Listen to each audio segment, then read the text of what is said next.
Module 2. How can data be manipulated?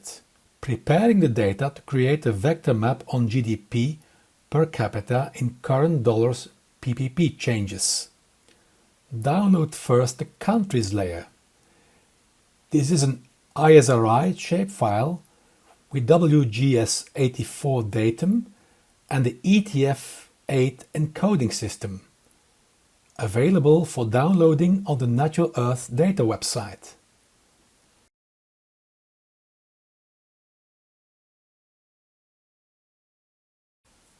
Secondly, the tab delimited values by countries Excel file from International Monetary Fund World Economic Outlook database. We are going to use the 2019 version because in the 2020 version the data we need is not available. We are going to explore the files downloaded.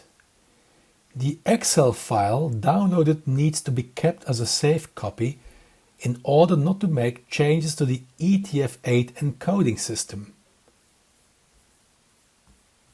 It is also necessary to do the following preparation.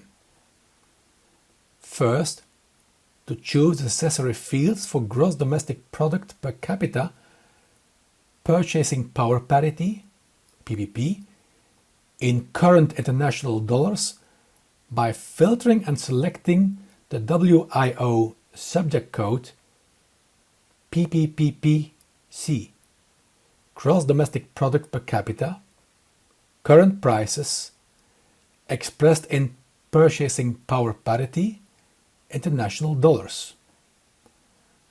Copy and paste the selection on a new sheet and save the new Excel file without changing the coding system. Secondly, select the most complete years for the aim of the work, in this case 2015 and 2017, in order to create a new field with changes between both years.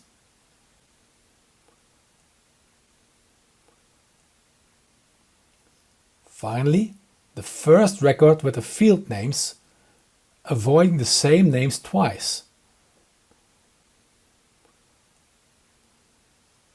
Next, the same type and names in the common field for the join to the attribute table of the map, which can be done inside QGIS afterwards. If necessary, you can also download the two files ready to use for the exercise. We invite you now to create your own map about the changes in GDP per capita, PPP, in current international dollars, between 2015 and 2017. Thank you very much, and don't miss the next module session.